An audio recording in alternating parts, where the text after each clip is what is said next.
Hello my dear friends, you're in the Military Summary channel, and today we will discuss the situation in Ukraine on the 7th of June of 2024. Today we have a lot of very interesting updates, so let's start.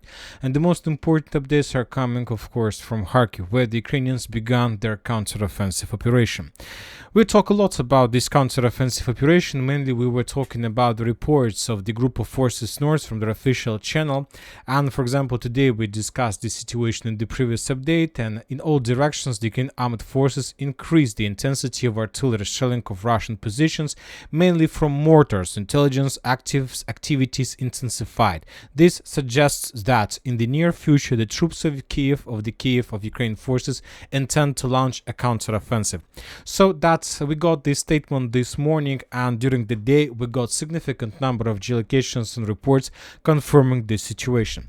First, let's talk once again about Volchansk, because we got the most interesting situation, most opposite and conflicting situations coming exactly from this territory, because according to the group of forces north, the Russians continue their offensive operation in direction of industrial zone, trying to capture this territory, and according to them, the Russians have already entered the territory, and that the very heavy clashes are taking place in this area. Furthermore, both sides, either the Russians and the Ukrainians, confirmed that the citadel still remains under Ukrainian control, and also the Russians reported that they managed to advance additional and to capture additional 300 or 200 meters in the eastern direction and get as close as possible to the main area in the northern part of Volchansk. This is according to the Russian sources, but we have geolocations. We have geolocations that tell us a little bit different situation, and we have this geolocation. This is a very fresh video that shows the current situation in Volchansk. Why is the fresh video? Because most of the building, as you can see, is already reduced to ruins, at least on this video. Furthermore, this video was published by Ahmad Special Forces, by, let's say, FPV drone unit Barbarian, which was redeployed in this area let's say a few days ago, maybe yesterday or the day before yesterday, and they just start publishing the video as soon as they were involved in action. And on this video we can see significant bombings by the Russians of Ukrainian positions. And if we summarize the bombings areas, the buildings that the Russians were bombing, the territories, the streets, the warehouses, the ammo depots that were under very heavy fire of the armed forces of Russian Federation, and if we move and add all these strikes on the map, we're gonna see that the Russians during the previous days were bombing, let's say, this building, the Russians were bombing this building and this building. So all this territory was under very heavy fire. And I'll remind you that according to the previous configuration of the map, this territory, this black, was under Russian control. But now we see that this territory most likely was regained by the Ukrainians as a result of counteroffensive operation that they launched probably today or the day before yesterday. So this is the situation. So most likely the Russians were forced to fall back. Now the Russians are trying to dig in deeper and to meet more Ukrainian forces, and with the purpose to repel upcoming Ukrainian attacks, with the purpose not to allow the Ukrainians to force the Russians to fall back from the northern part of Volchansk. Obviously, as I understand, the Russians are able to do this. Most likely the Ukrainians will suffer significant losses, but this is the reality. Now let's move to the west in direction of Liptsy and in direction of Gluboka and Lukyantsy, because today we also got very interesting updates. For example, the Russians reported that they launched another offensive operation from Lukyantsy in direction of Zelyony, and as a result of that attack without geolocated confirmations, the Russians managed to establish control over this territory and to get very close to the village, but for now we don't have any proofs. On the other hand, the Ukrainian sources published very interesting video. On this video that was published just today, we can see the Ukrainian Bradley. If you don't see the Bradley on the video, I would like to point your attention to the, let's say, to the left corner, to the left side of the video, and this is the Ukrainian Bradley. Let's take a look at this once again. As you can see, the Ukrainian Bradley was attacking the Russian forces inside of the village by the name of Gluboka with a very short distance, which confirms another attempt to attack from the Ukrainian side, but in this case the Ukrainians were attacking the Russians, let's say, in the vicinity of Liptsy and in the vicinity of Kharkiv. So if we summarize everything, as you can see, we have adjusted the map, because in the previous configuration of the territory, let's say, Liptsy farms used to be in the gray zone, or at least in the Russian control, but now due to the geolocation we receive of Ukraine counterattack along this line, we have adjusted the map and returned the dachas or this residential area under complete control of the Ukrainian forces. So the Ukrainians were attacking something like this, the Ukrainian Bradley, and most likely the Ukrainians will increase the pressure with the purpose to force the Russians to fall back from this town as well. And if the main purpose of these attacks from the Ukrainian side is to capture this forest and of course to force the Russians to fall back from the territory. So the next few days are going to be very interesting, very hot. Ukrainians will try to counterattack. The Ukrainians are planning to involve significant number of forces. Today we got additional updates about additional forces that were redeployed according to redeployment maps. Now the Ukrainians have redeployed completely the 36th Marine Brigade. Furthermore, we have reports about complete redeployment of Lut Assault Brigade. And important thoughts about the situation. If 36th Marine Corps was redeployed in this area, and based on the reports that were discussed during the previous few days about that Kherson direction is completely empty without any forces, well, without any, of course, let's say special forces like Marine Brigades, we expect the 37th, 38th and 35th Brigade of Marine Brigades to be redeployed in this direction as well. So this is the reality.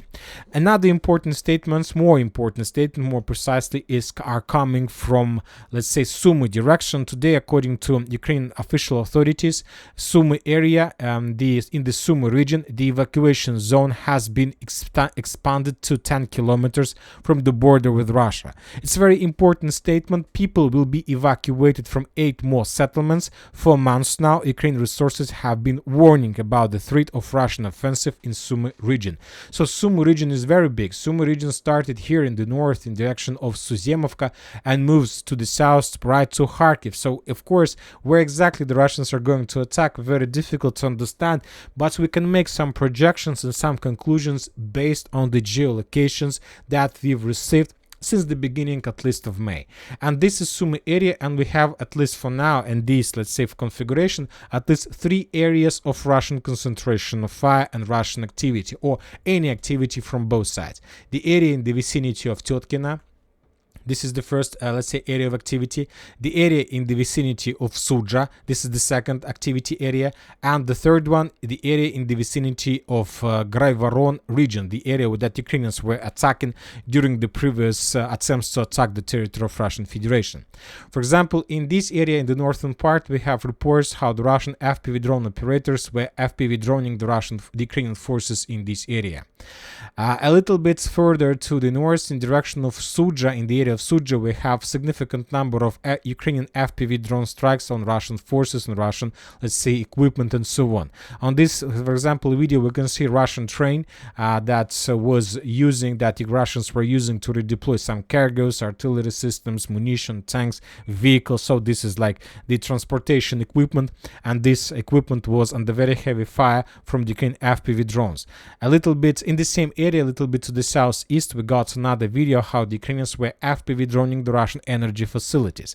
So we see a certain focus of the armed forces of Ukraine, but if we increase the numbers of updates from this direction since the beginning of June, we're gonna see a very interesting picture. Let's increase the number of updates. And then we're gonna see that in the same area during just June, for example, the Russian convoy, one of the Russian convoys was ambushed by the Ukrainian FPV drones. We've discussed this video a few days ago, and significant number of trucks with the personnel, probably equipment, was destroyed by the Ukrainian FPV drone strikes. This video also took place in the vicinity of Sudzha. In the same area, a little bit to the west, in the vicinity of the village by the name of Uspenovka, we have significant number of videos of FPV drone strikes of armed forces of Ukraine on Russian positions. So all these videos, all these geolocations in the vicinity of Sudzha give us the understanding that the Russians obviously are concentrating their forces in this area right now, exactly right now, and most likely exactly from this direction the Russians are going to attack the town by the name of Sumy. So Sudzha, Sumy obviously is going to be one of the roads of attack of armed forces of Russian Federation. First of all, this is the shortest way to attack. Maybe maybe this is the reason why the Russians chose this direction. And another reason is there is a forest between Sumy and Sudzha, which will allow the Russians to stay invisible, let's say, under the reconnaissance operations of Ukrainian drones. Also, we have the, as we discussed in the previous update, let's say, activity in Tyotkina.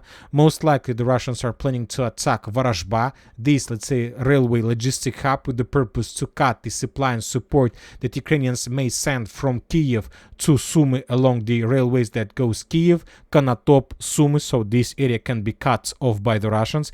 And of course, we see another concentration of activity in the vicinity of Graivoron. Lots of strikes. If we increase the numbers of days since the beginning of May, we're gonna see significant number of strikes in this area, so the Russians are pretty active on this direction. And of course, if the Russians are going to attack, they can move further to the south with the purpose to cut the railways between Sumy and Kharkiv itself. So this is approximately the plans of the Russian forces for the next few weeks or months, to cut Sumy from the north, to cut Sumy from the south, and to attack Sumy on the line Sudzha-Suma area. Now let's move to the north in Kupyansk direction. We have additional updates from this territory. The Russians continue offensive operation in direction of Stepovo-Novoselovka. We have a lot of mappers who have already updated their maps showing additional progress of the armed forces of Russian Federation. We have the video of another attempt to attack from the Russian side. On this video we can see the Russian personnel carrier who was heading towards the Ukrainian positions, but during that attack the Russians got on the minefields. The personnel carrier was damaged, and then the Russian soldiers start running away. A little bit to the south on the main road between Stepovo-Novoselovka and Ivanivske, we have the video of how the Russian FPV drone was demining the area, was clearing the area from Ukrainian mines. We see the Ukrainian, let's say, mine barrier, and the Russians dropped the FPV grenade, and then there was a very heavy explosion. So obviously all these geolocations confirms and tell us that the Russians are trying to attack Stepovo-Novoselovka, are clearing the area, let's say, trying to bypass and to move further on the northeastern and the northern direction. Also, the Russians are clearing the main road to attack this one. And of course, all these geolocations also confirms that the Russians are just at the beginning of this operation. Stepovo-Novoselovka is very small village, just few buildings, and if the Russians are able to reach this line, Stepovo-Novoselovka will be captured within even minutes or hours, not even days. But for now, there is still lots of job to do, because the fields around Stepovo-Novoselovka are completely mined by the mines, and it's going to be very difficult to clear them. Only after that the Russians are able to move further. Now let's move to the south. We have the picture of the consequences of Russian strikes on Oskol bridge through Oskol River. We see that the bridge was destroyed completely, and obviously the Ukrainians will have to spend significant days to restore, if they are going to restore the bridge at all. Now let's move to the south in direction of the southern Kupyansk direction. As you can see, we don't have a lot of updates, but right before we start making the video, we start receiving reports that the Russians launched an offensive operations to Zherebets River, and as a result of attack, the Russians captured some trenches, fortifications, and some strongholds of the armed forces of Ukraine. Probably before the next video, we're going to receive additional updates, and we will discuss this territory in details. Now let's move to Siversk area. We have also reports from this area. Another Russian, let's say, analytic and reliable expert confirmed that the Russians managed to break through the Ukrainian defense belt in around Rostolivka and to capture something like this. For now, without any geolocations, any videos, but this is the second confirmation during the previous week. The Russians continue reducing till ruins Sporna. We have a lot of videos of how the Russians ever FPV droning the territory, but yet without any attempts to attack the territory on the ground. Now let's move to Chasiv Yar. We have significant number of updates during the previous 24 hours. The most important are coming from the northern part, from the central part, and of course from the southern part. Let's talk about the northern part. We have additional updates, and for now we still haven't received any information, any reports about the situation of the Russians on this side of Siversk Donetsk Donbass Canal. Most of the mappers have already adjusted their maps showing this territory once again under Ukraine control, but we are not adjusting because we see the situation in this area completely different way. Let's discuss in details what exactly is happening here. First of all, according to very reliable resources, the Russians managed to attack and to enter Kalinovka from the north.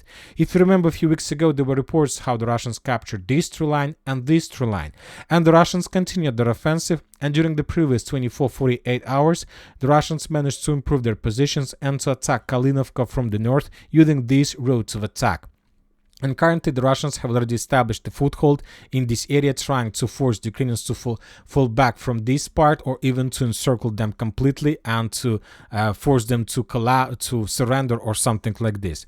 Also, during the day, the Ukrainians were trying to counterattack the Russians from the village of Grigorovka. They tried to redeploy some forces and to attack the Russians from behind, but most of those attacks, of the waves of attacks, were met by the Russian FPV droners, and the Ukrainians who were trying to counterattack the Russians were droned completely, and those who managed to survive fall back to Grigorovka.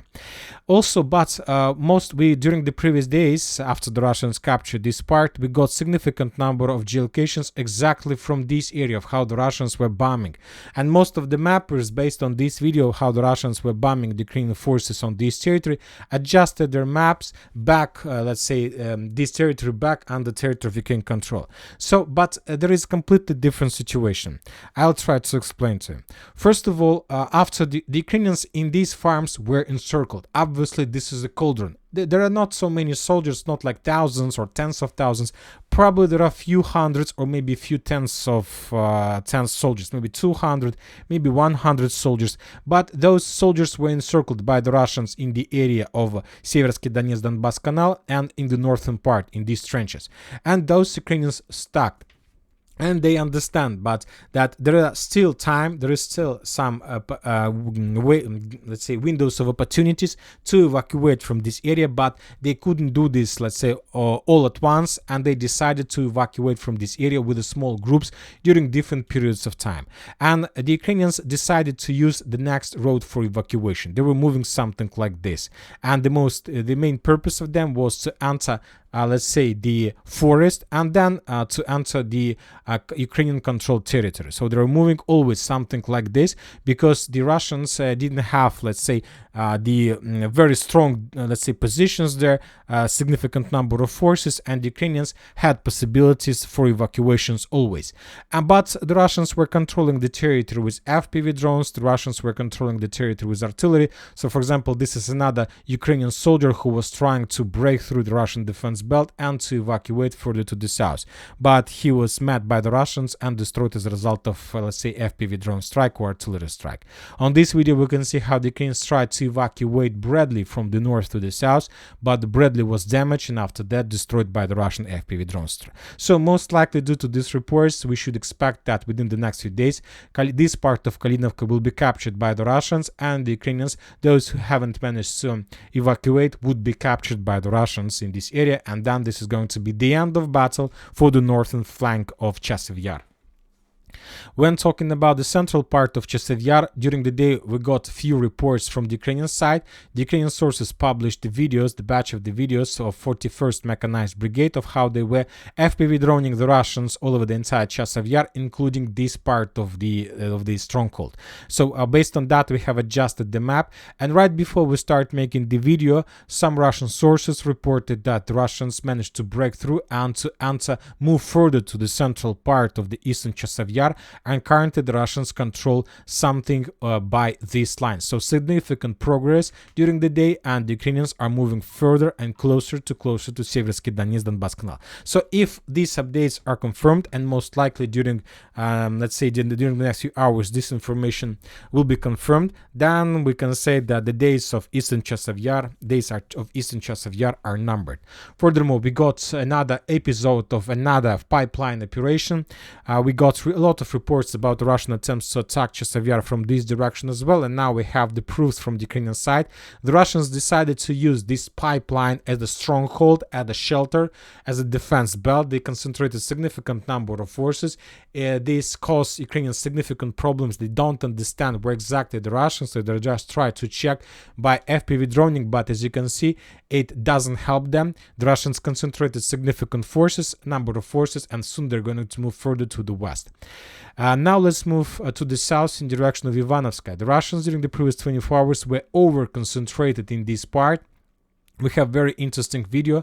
For example, on this video we can see how the Russians were bombing and attacking the forest to the southwest of Ivanivske, and after very heavy artillery preparation, the Russians attacked this territory with at least 3 personnel carriers. They were moving very fast, trying to storm the territory, but that was just a maneuver from the Russian side, because when the Russians began the attack, the Ukrainians decided that the Russians had some plans to capture this territory. So that's why the Ukrainians were forced to reveal their own artillery positions, and as you can see, the Ukrainians started bombing and attacking the Russians with significant number of artillery forces. Of course, most of those artillery forces were discovered by the Russians, and after that all of them were destroyed. And as you can see, at some point the Russians decided to stop and to move back. So if we return back on map, the Russians were moving something like this. First, the Russians were moving along this tree line. First, the Russians were bombing this territory, the positions of the armored forces of Ukraine. After the end of artillery preparation, the Russians started moving along this one road, and here the Russians turned to the west, and they reached this intersection of the tree lines in the road. Then the Russians made a small hook, and returned back to Ivanivske without any losses and without any damage dealt by the Ukrainians. But on the other hand, the Russians discovered every single Ukrainian position artillery that Ukrainians were using to stop the Russians, and after that most of them were destroyed. When talking about Klishchiivka, we haven't received anything, just regular activity and so on.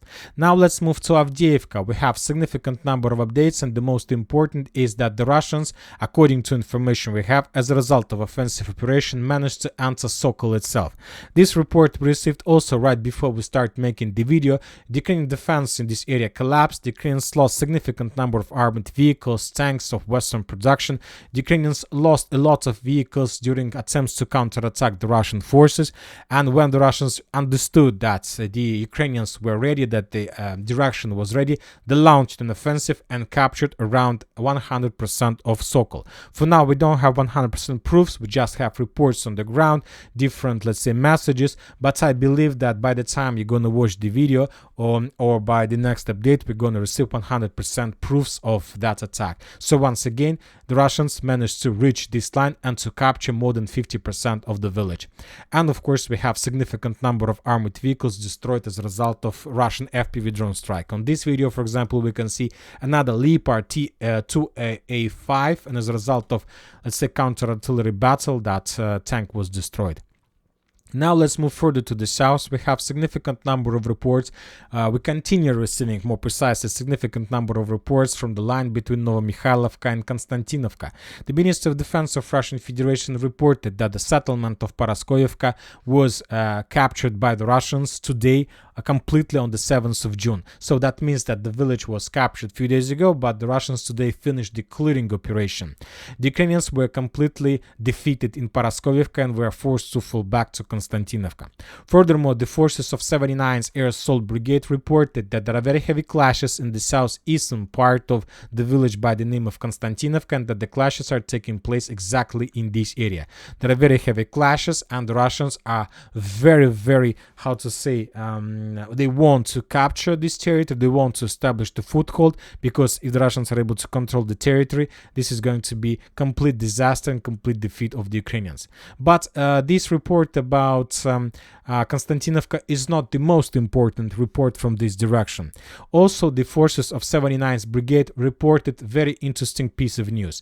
They told us that in 7 kilometers south of Konstantinovka there is a threat of seizure of the T0524 highway.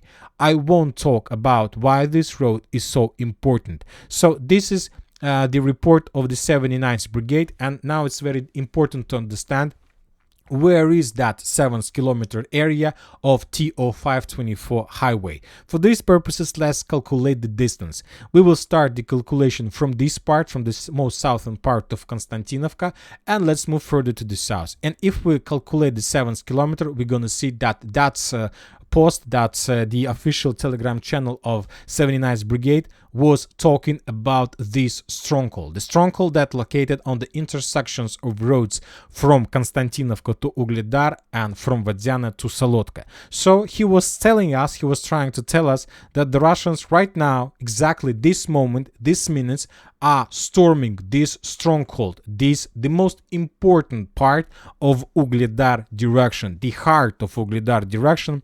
And if the Russians are able to capture this territory, and most likely the Russians are going to do this right now, the entire direction will be cut into many pieces. Of course, first piece of Vuhledar direction is Vuhledar itself, the second one is Vodyana, and the third one is Konstantinovka. And of course, the Russians will handle with every single one direction separately. This is going to be disaster if the Russians are able to capture this stronghold. This is going to be the base for further offensive, not just to, let's say, the village by the name of Bagayavlenka, but to Kurakhova itself and even further to the west. When talking about Vremivka tactical bridgehead, we haven't received a lot, just few reports on the ground, few artillery strikes, mortar strikes, and some reports that the Russians are moving towards the trenches and the fortifications in this area. When talking about Rabotina, we haven't received anything as well, just regular reports about Tosfam tower strikes, and that's it. Very interesting activity we can see in the vicinity of Kupyansk. The Russians published another video of very heavy clashes between the Ukrainian and Russian positions on a very short distance. On this video we can see the Russian BMP armored vehicle attacking the Ukrainian trenches to the north, the area that was under very heavy fire during the previous few months and months as well. So if we increase the numbers of this since the beginning of May, we're gonna see the concentration of Russian fire, and now we got another video. So most likely during the next few days the Russians will open another front line, and the Russians are going to attack exactly on this direction. The Russians will try to capture or return control over the territories they lost during the Ukrainian greatest counteroffensive operation that took place in 2023. So we are expecting additional activity. And Kherson, we haven't received almost anything from the direction, mainly because of most of the forces understand where deployed to Kharkiv, but once again, because there are not so many forces of armed forces of Ukraine, we can expect a very powerful attempt to attack from the Russian side in the very near future. And that's it for today. Military Summary channel reminds we condemn any violence in the world. Thank you for watching. Subscribe to my channel, put your likes to my Patreon, and have a good day. Bye bye.